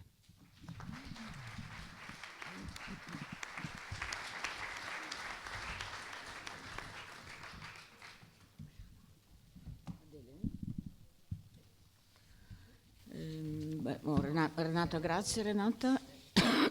La parola fabbrica incomincia a venire fuori da questi incontri. Fabbrica è quindi una realtà più strutturata che non la definizione generica di fondazione culturale. Fa impressione questo scrigno in termini quantitativi della Fondazione Cini: 40 più 120, 160 diciamo collaboratori dipendenti, ma 385 partnership, istituzioni, fondazioni, aziende, associazioni che lavorano attorno, significa migliaia e migliaia di persone che fanno riferimento alla Fondazione Cini, quindi forse stiamo andando in una direzione giusta. Tocca a te adesso, Dele. Va bene? Venice Garden Foundation è una fondazione privata fondata da Dele Rere Baudengo, presidente. Una fondazione molto diversa dalle precedenti, dalla Fondazione Cini. Ha la missione di costruire conoscenza, rispetto, tutela e protezione del patrimonio botanico. È abbastanza un unicum a Venezia, patrimonio botanico, artistico e architettonico, favorendo il riconoscimento del ruolo che questi beni ricoprono in un contesto sociale. Grazie al Venice Garden Foundation, lo sappiamo tutti, sono stati restituiti alla comunità, non solo veneziana, i giardini reali nel 2019, da pochi mesi l'Orto del Redentore, attraverso un lavoro, penso che tutti siamo andati a vederlo e a frequentarlo, attraverso un lavoro impressionante di cura e di ripristino e di restauro. Anche in questo caso interessante e molto virtuosa esperienza di collaborazione pubblico-privato, e a me piacerebbe, Adele, se tu riuscissi a raccontarci la missione della Fondazione, anche le sue cadute in termini di investimenti e costi di gestione, e di come vi siete attrezzati per ottenere la sostenibilità economica e sociale dei vostri progetti, al di là del momento di start-up del progetto. Grazie, buonasera a tutti. Allora, come diceva Giovanna Melandri, che era vittima delle sue strategie, io sono vittima dei miei sogni. Abbiamo, proprio per parlare in termini anche pratici, ma non solo, di quello che noi abbiamo realizzato a Venezia, veramente un rapporto pubblico-privato molto importante, perché noi abbiamo restaurato e adesso gestiamo e conserviamo un bene dello Stato che ci ha concesso l'Agenzia del Demanio. Tra l'altro, probabilmente lo saprete, però abbiamo da pochissimi giorni avuto un prolungamento della nostra concessione, quindi da 19 anni passa a 50, quindi poi ci ripenseremo, ma fino al dicembre del 2064, quindi mi dicono che devo mantenermi in grande forma poi per cominciare a pensare al rinnovo. Comunque questo è un rapporto con lo Stato italiano molto importante, e siamo anche molto contenti di questo riconoscimento, di questo prolungamento. Invece il bene dell'orto giardino della Chiesa del Santissimo Redentore è una proprietà della provincia veneta dei Frati Minori Cappuccini, e che abbiamo avuto in concessione con l'autorizzazione della Santa Sede.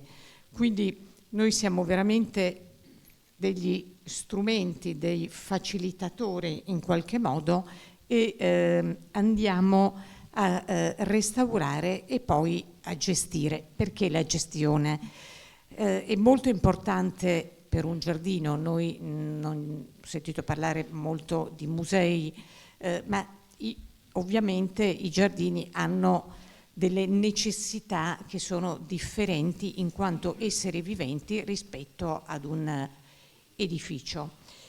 Il sistema, e quindi questo è il motivo per cui noi restauriamo, ma poi ci occupiamo per tutto il tempo, per tutto il periodo della concessione, della manutenzione, che vuol dire conservazione, vuol dire crescita e vuol dire, se vogliamo parlare in termini economici, anche accrescimento del patrimonio dello Stato o della Santa Sede.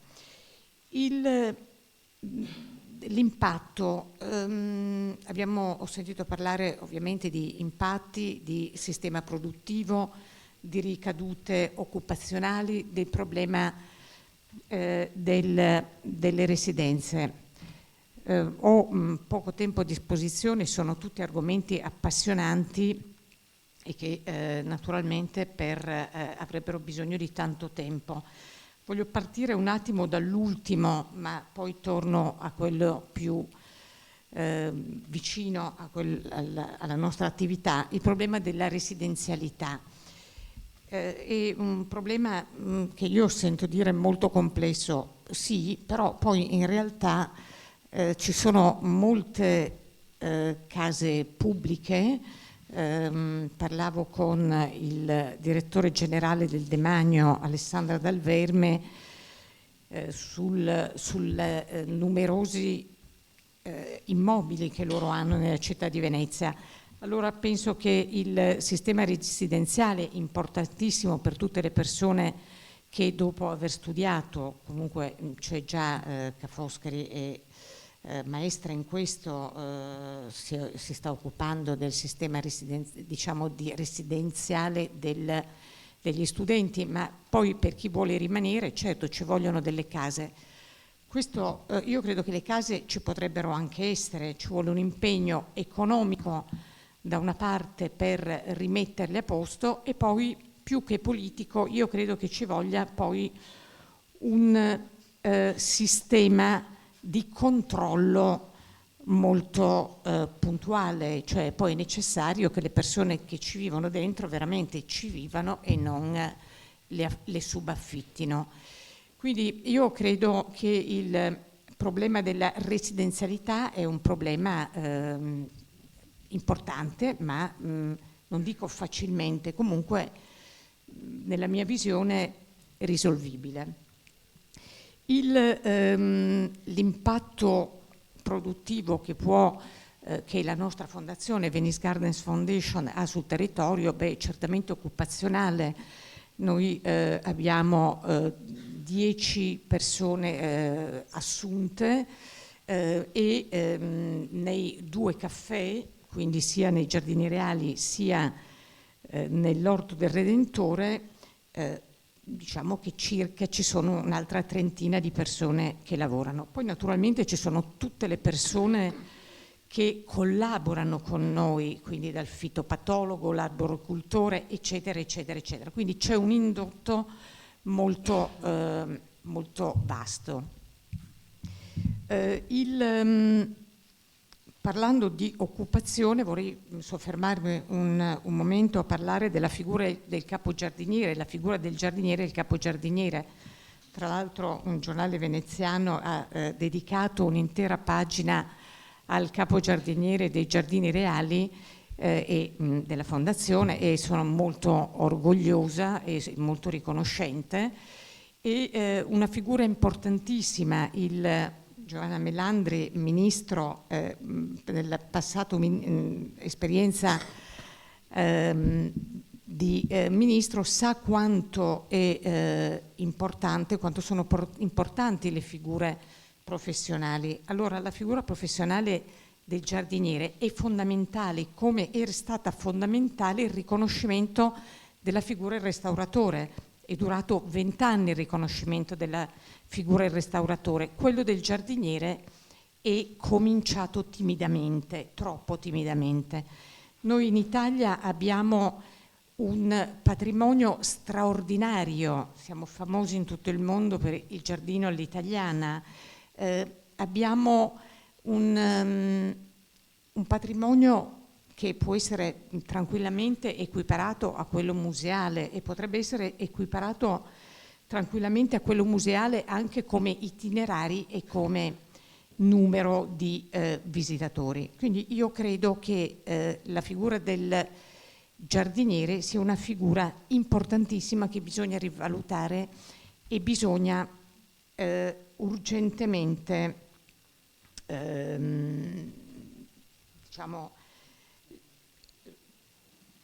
bisogna assolutamente rivalutare e c'è un termine che in questo momento mi sfugge. Noi naturalmente tutte le attività che svolgiamo le svolgiamo con, e qua per parlare di sostenibilità, li svolgiamo siamo anzi un esempio di sostenibilità. Noi preferiamo chiamarle responsabilità. Quindi il riuso, il riciclo, la gestione dell'acqua, quindi noi abbiamo realizzato un pozzo, abbiamo un sistema di captazione delle acque piovane dai tetti e così via. È importantissimo il recupero di tutti i rifiuti vegetali che dopo una lavorazione attraverso i vaschi di compostaggio, nei nostri vaschi di compostaggio, diventano nutrimento per il terreno. Perché poi un bravo giardiniere lo sa, ma il miglior modo per far crescere una pianta è di curare il terreno. Ma io, oltre a queste parole di impatto, di sistema produttivo, di ricadute occupazionali, vorrei mettere delle altre parole vicino, quindi l'armonia, la cura, la conservazione, il rispetto e la riconnessione con la natura. Noi quando abbiamo fondato Venice Gardens Foundation ci siamo chiesti qual era la missione di Venice Gardens Foundation. Certamente restaurare e poi gestire dei beni che sono dei beni vincolati, e Renata Codello ben lo sa perché era sovrintendente. Quando sono andata in soprintendenza, appena arrivata a Venezia, a dire mi piacerebbe molto restaurare un giardino, ho pensato ai giardini reali. Un po' mi ha preso per matta, aveva ragione in effetti, ma è un sogno che poi si è realizzato. Ma ecco, il significato non è solamente di restaurare un giardino, che poi insieme al giardino ci sono tutti gli annessi, quindi beni architettonici e storici molto importanti, ma è il restituire a questi beni il loro ruolo sociale e comunitario. Quando parlavo con i veneziani, mi dicevano: ma i giardini reali per noi sono stati un luogo straordinario di incontro, abbiamo portato i nostri figli, i nostri nipoti, alcuni portano i cani, leggono i libri, cioè è un luogo che ha avuto un significato. Andavamo in bicicletta, c'erano i pesci rossi, quindi è rimasto nella memoria e direi anche nel cuore. Ed è questo aspetto di cui io penso che sia anche necessario parlare, quindi non solo di numeri e di cifre, ma è anche necessario parlare di sentimenti, perché noi possiamo avere il legislatore, gli avvocati, e speriamo di averne tanti, che difendono il nostro ecosistema, ma è anche importante conoscere la natura e imparare ad amarla. Noi pensiamo sempre che la natura sia una cosa, ma in realtà non è così, non è una cosa, è un essere vivente esattamente come noi. che dovrebbe avere non forse gli stessi, nel senso di uguali come tipologia, ma certamente gli stessi diritti. Quindi ecco, io penso che far conoscere alle persone, ai bambini, la natura come essere vivente e non solo come cosa, perché ho letto tanti libri, sono andata a tantissimi convegni e sento che è importante piantare gli alberi perché ci fanno respirare meglio. Certo, se questa è una strategia per piantarne di più, diciamolo pure, ma è importante curare e smettere di capitozzare gli alberi, è importante curare gli alberi perché ci fanno stare meglio, perché ci riconnettono con la natura, perché noi siamo parte di questa natura e quindi abbiamo creato ci siamo completamente scollegati da questa natura, per cui alla fine l'abbiamo anche distrutta e tant'è che l'abbiamo talmente distrutta che poi abbiamo avvelenato tutto, gli oceani, come si diceva prima, le falde, l'aria, il cibo.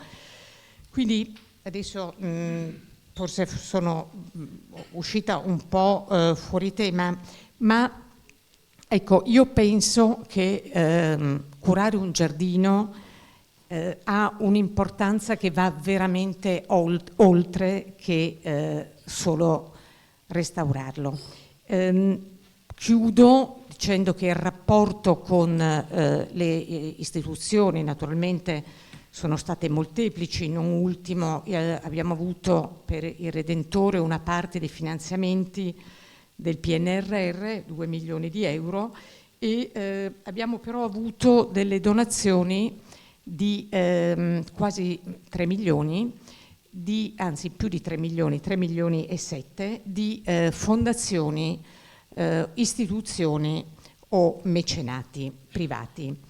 Quindi è certamente un grande risultato, un bellissimo risultato. In 10 anni abbiamo comunque effettuato restauri per quasi 12 milioni di euro, più un bilancio annuale di circa 500.000 euro per la gestione dei 2 giardini. Quindi il rapporto sia con il pubblico, che il pubblico vuol dire anche la soprintendenza, per esempio il rapporto che abbiamo avuto e che abbiamo costantemente con la soprintendenza, che per noi è una guida, abbiamo una grandissima ammirazione e un grandissimo rispetto per le sovrintendenze, perché ci aiutano a eseguire i restauri nel modo più consono e quindi è un grandissimo rapporto con l'istituzione. E ovviamente anche con tante altre fondazioni. Infatti dicevo, tante fondazioni ci hanno aiutato nella nostra missione di restaurare l'orto giardino del Redentore. Forse è finito il tempo. Va bene, grazie. Venite a trovarci.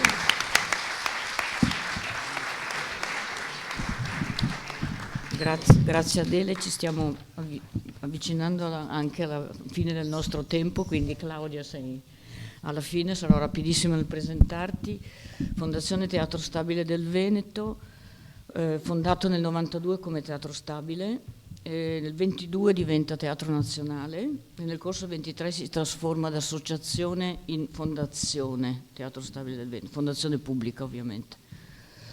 Una realtà importante, nazionale, di fatto una fabbrica, anche nel caso del Teatro del Veneto la parola fabbrica è credo perfetta, nel cuore di Venezia, fabbrica che mette in scena spettacoli, che fa cultura, che produce contenuti, ma che produce anche spettacoli sempre più in proprio, che fa formazione, che ha costi di produzione e ha ricadute su territori importanti.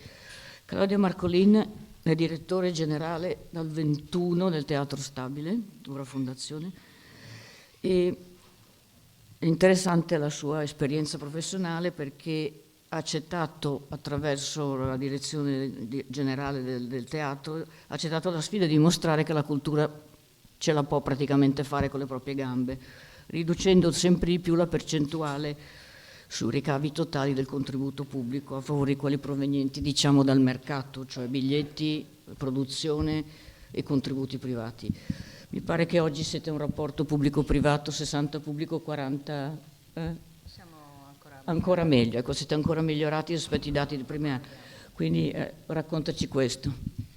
Buonasera a tutti, intanto io ringrazio la Presidente Magaraggia e Emanuela Bassetti per avermi onorato di essere in questo tavolo così importante. Allora, noi in realtà siamo una fondazione giovane, siamo una fondazione di partecipazione nata appunto nel 2023 con una trasformazione da associazione a fondazione. E l'abbiamo fatto in quella logica che veniva detta prima, di cercare di essere un po' più flessibili, di avere una governance più aperta. Ovviamente questa cosa non è così scontata, perché se era difficile all'epoca far capire allo Stato che poteva essere un beneficio privarsi di qualcosa e dare qualcosa al privato, figuriamoci dire questa cosa alla Regione e ai comuni.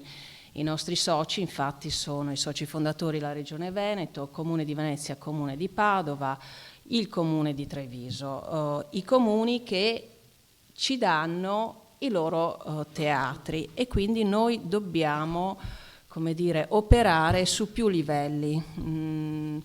Gestiamo i teatri delle città, 3 città che hanno pubblici totalmente diversi, operiamo a livello regionale e viva Dio siamo uno dei 7 teatri nazionali disciplinati da una normativa che viene dagli anni 90, che disciplina appunto il teatro italiano, alla pari di Roma, Firenze, Genova, Napoli e Torino.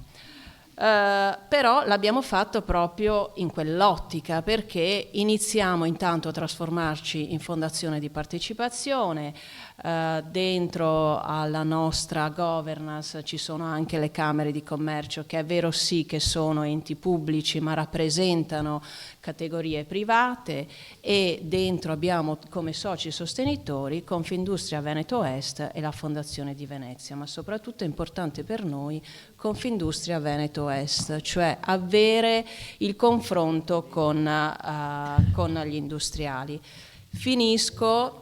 La normativa italiana ovviamente è sempre molto complessa e complicata. Ahimè siamo dentro all'elenco Istat delle pubbliche amministrazioni, per cui ancorché siamo fondazione di partecipazione siamo sottoposti a tutta una serie di vincoli che ogni tanto a fine giornata io cerco di capire se mi sto occupando di teatro cultura o di adempimenti amministrativi, ma questo è un mio problema e non del Teatro Stabile del Veneto. Mi è piaciuto perché in questo tavolo si è parlato spessissimo di produzione ed è stato uno dei miei primi problemi quando sono arrivata nel 2021, far capire che il Teatro Stabile del Veneto produceva. Era una fabbrica, perché un conto sono i teatri che ospitano, che comprano spettacoli, un conto è produrre produzioni teatrali e magari farle anche insieme ad altri teatri nazionali, oppure come stiamo facendo in questo momento con altri teatri europei, croati o irlandesi. Operiamo quindi su queste 3 città, per cui poi dirò come il Teatro Goldoni gode anche dei vantaggi di essere all'interno di questa rete in una grande area metropolitana, Padova, Venezia, Treviso. Abbiamo ormai superato le 500 alzate di sipario, più di 5.000 abbonati, stiamo arrivando alla soglia di 200.000 biglietti, un'organizzazione che suddivisa sulle 3 città è fatta da 51 dipendenti, la maggior parte soltanto 7 amministrativi, tutto il resto vocato alla produzione teatrale, al palcoscenico e al marketing. Ma cosa che si è detto prima, creiamo occupazione. Noi ogni anno scritturiamo più di 350 artisti e tecnici, stipuliamo ogni giorno 2 contratti, perché di questi 350 alcuni sono scritturati più volte. Altro aspetto importante che è stato detto, anche noi abbiamo un'accademia teatrale, quindi ogni anno ci sono 40 studenti che partecipano appunto alle nostre lezioni dell'accademia teatrale. Ho provato a fare i compitini sulla base di quello che mi era stato detto. Allora, il contributo della Fondazione Teatro Stabile del Veneto per Venezia. Io forse sono più giovane, ma più antica, uso la parola salvaguardia di Venezia, ricordandoci che nella legge speciale si parlava e si parla di rivitalizzazione socio-economica, e quindi la cultura, come il teatro nel nostro caso, come veicolo per promuovere appunto questa salvaguardia sociale ed economica. Teatro Goldoni, da più di 400 anni noi abbiamo una stagione teatrale, e lo dico con orgoglio, una stagione teatrale dedicata ai residenti, ai cittadini veneziani. Abbiamo solo 2 spettacoli all'anno che noi pensiamo per un pubblico internazionale. Devo dire che non so se questo sia un bene o un male, visto che poi abbiamo visto, lo vedremo dopo con lo spettacolo Titisè, diciamo, i nostri ricavi sono aumentati notevolmente, ma anche qui faccio un passo indietro. Essere forse un ente pubblico ci ricorda che abbiamo dei doveri, delle responsabilità di portare avanti delle politiche pubbliche. E Teatro Goldoni, nonostante tutto, nonostante anche il calo demografico, sta tenendo. Nel 2022-23 siamo stati chiusi per un anno per un restauro, quindi immaginate, 2020-21 il Covid. Siamo ripartiti e dopo un anno siamo di nuovo stati chiusi, grazie poi alla collaborazione con la Fenice abbiamo potuto svolgere la nostra stagione in un altro teatro, ma siamo ripartiti e nel 2024 non abbiamo mai chiuso, non c'è stato un giorno di chiusura del Teatro Goldoni. E la cosa che anche mi piace dire, il Teatro Goldoni è ritornato ad essere un luogo di produzioni. 70 giornate di prove, di spettacoli di produzione dove c'erano maestranze. Con Titisè noi abbiamo raggiunto più di 150 maestranze in un teatro, in un'unica sala teatrale, che si sono occupate dell'allestimento di questa produzione.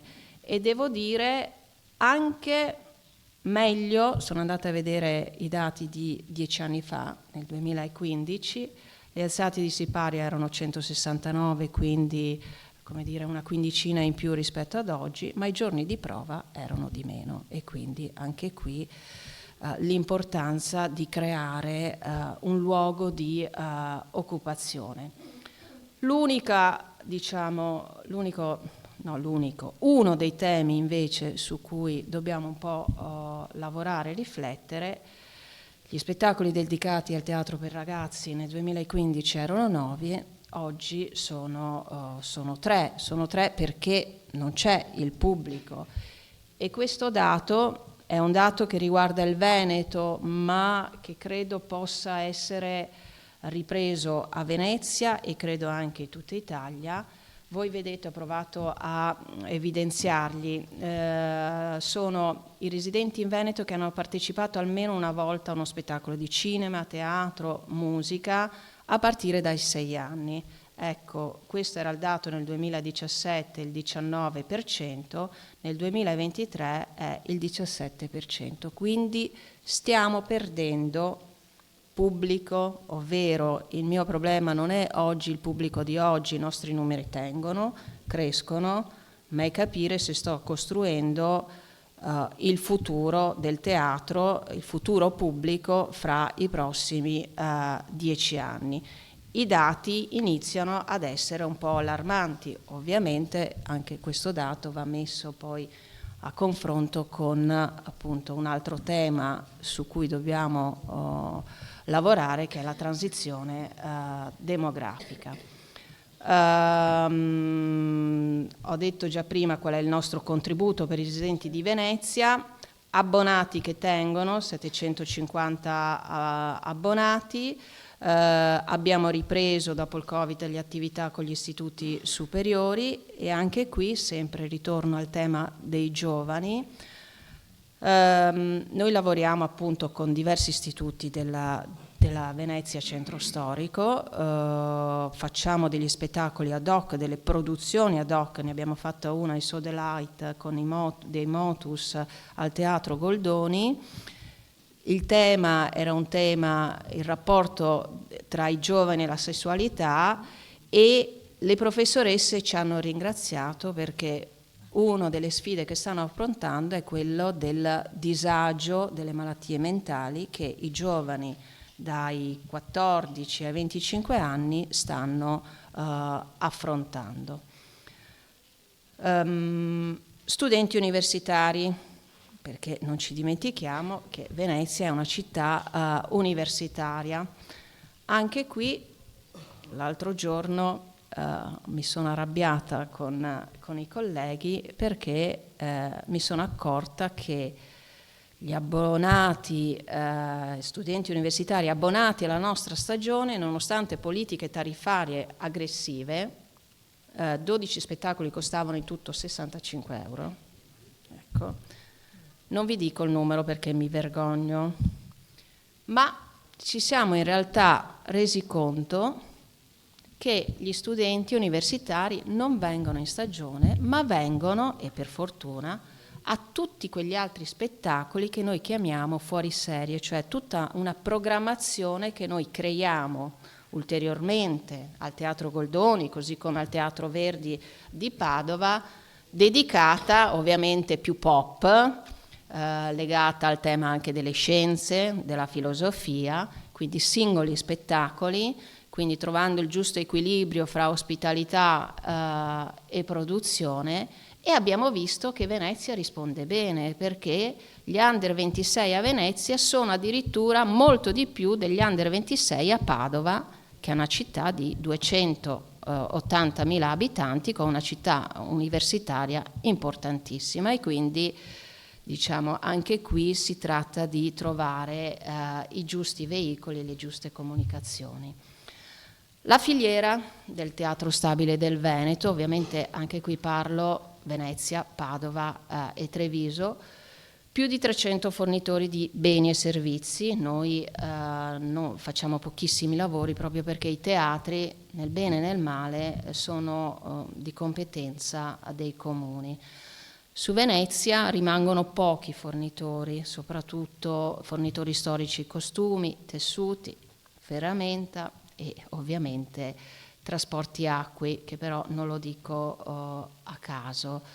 Nel territorio della città metropolitana vi è una presenza di service tecnici, sono stati citati, molto importanti e molto competenti, ma nel periodo estivo questi service sono totalmente assorbiti dalle grandi istituzioni, quindi Biennale e Arena di Verona, o forse anche Fondazioni Cini, ovvero fondazioni, istituti molto più importanti che probabilmente danno più continuità. Dall'altra parte però c'è la necessità di formare nuove competenze, di formare i giovani nel settore tecnico teatrale.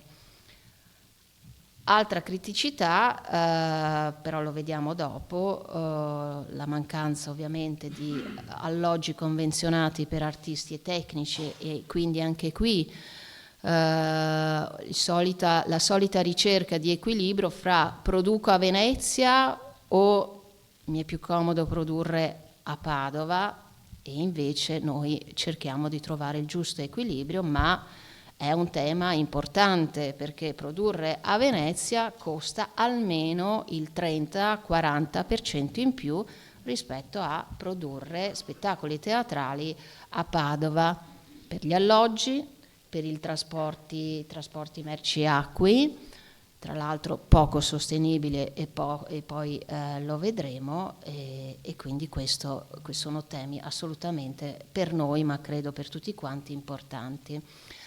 Tema della sostenibilità. Siamo un po' più indietro rispetto a tutti gli altri, abbiamo iniziato un percorso serio sulla sostenibilità. Mi dicono che è meglio che lo studio sull'impatto è meglio farlo dopo che è stata fatta formazione all'interno e ai propri fornitori. Abbiamo lanciato un sondaggio ai nostri fornitori. Il 27 marzo ci sarà un workshop appunto organizzato da Confindustria Veneto Est sulla filiera delle industrie creative e culturali, e nel nostro caso del teatro.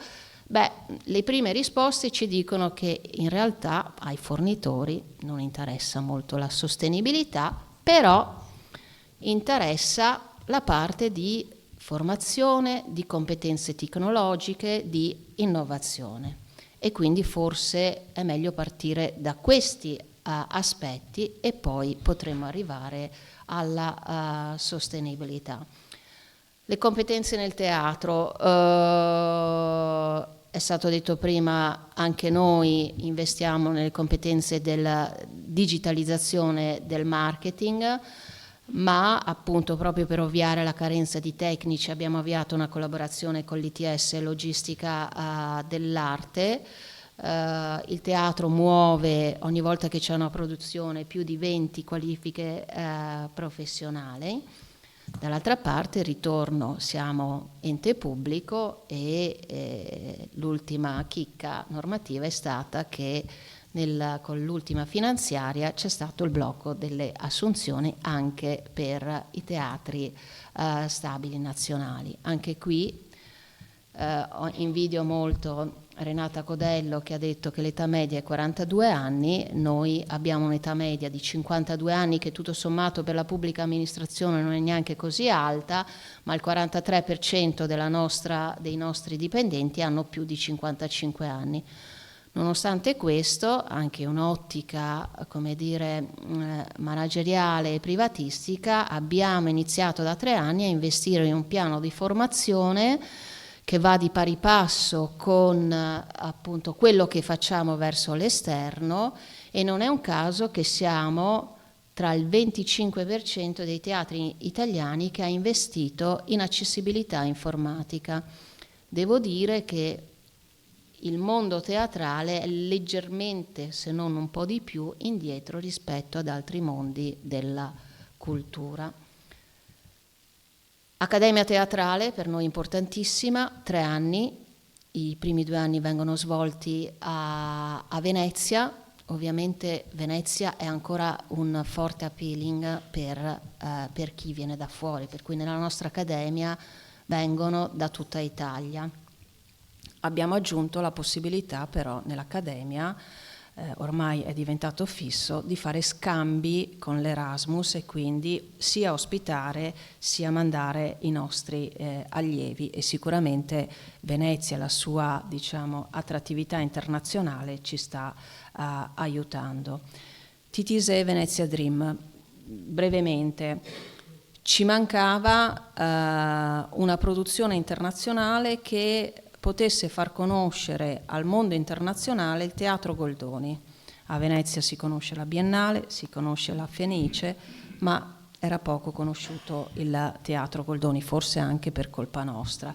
E quindi abbiamo fatto questa operazione, l'abbiamo fatta in modo però anche qui su due livelli. Da una parte portare pubblico In realtà alla fine abbiamo portato molto pubblico veneziano e veneto al Teatro Goldoni, con un linguaggio universale per cui dai 6 anni ai 100 anni capiscono questo spettacolo, ma abbiamo mandato questo spettacolo in giro per l'Italia e per l'Europa.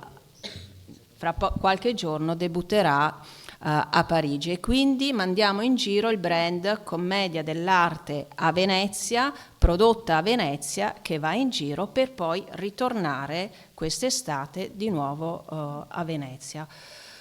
Ho quasi finito. Venezia, Padova, Treviso devono stare insieme, perché Venezia non si regge economicamente se non ci sono Padova e Treviso. Grazie a Padova, che è il teatro più importante e quello che fa più attività, noi adempiamo a tutti i vincoli della normativa, ma grazie a Venezia possiamo dialogare con l'Italia e il resto del mondo.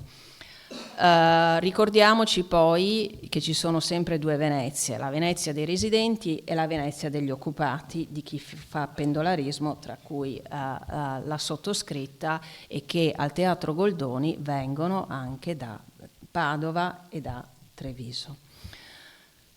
Questa era una slide che, devo dire, avevo fatto in tempi non sospetti a gennaio, ma si cala bene in questa tavola rotonda. Quali sono gli obiettivi del Teatro Stabile del Veneto? Migliorare il nostro posizionamento. Noi siamo entrati 3 anni fa come prima istanza e quindi all'ultimo posto. Io credo che possiamo competere ad essere tra i primi 5 teatri nazionali. Potenziare ovviamente la rete di partner pubblici e privati, assolutamente. Sono d'accordo anch'io che la parola sponsor è da abolire, ma bisogna parlare di partner, di fare coprogettazione insieme ai partner. Internazionalizzazione, come l'ho detto prima. Al Teatro Goldoni, oltre Titisè, la scorsa settimana ha debuttato una coproduzione fatta insieme con il Teatro di Fiume Rijeka in Croazia. Migliorare ovviamente le politiche di sostenibilità sociali, ambientali e economiche, e appunto aumentare la formazione e la competitività dell'intera filiera teatrale veneziana. Dico, e finisco, quindi non salto le ultime slide, un'ultima cosa importante per la cultura e il teatro. Sono usciti fuori, c'era un articolo qualche domenica fa di Pierluigi Sacco sul Sole 24 Ore, un rapporto dell'OCSE sulle competenze. L'Italia è uno degli ultimi posti tra le economie più evolute in tema di competenze. Quindi è un dato allarmante, ma cosa emerge? Che sono molto forti le competenze in chi lavora nel settore culturale e creativo, e quindi forse il teatro e tutti i settori culturali e creativi dovrebbero partire da questa leva, cioè chi lavora in questi settori sviluppa delle competenze come il problem solving. Io dico sempre dei miei che a volte magari sanno poco di project management, ma hanno una capacità di risoluzione dei problemi all'ultimo momento. Ecco, queste competenze servono per rilanciare, quindi non soltanto rivitalizzare socialmente una città o un paese, come si dice oggi una nazione, ma servono anche per rilanciare l'intera economia. Grazie.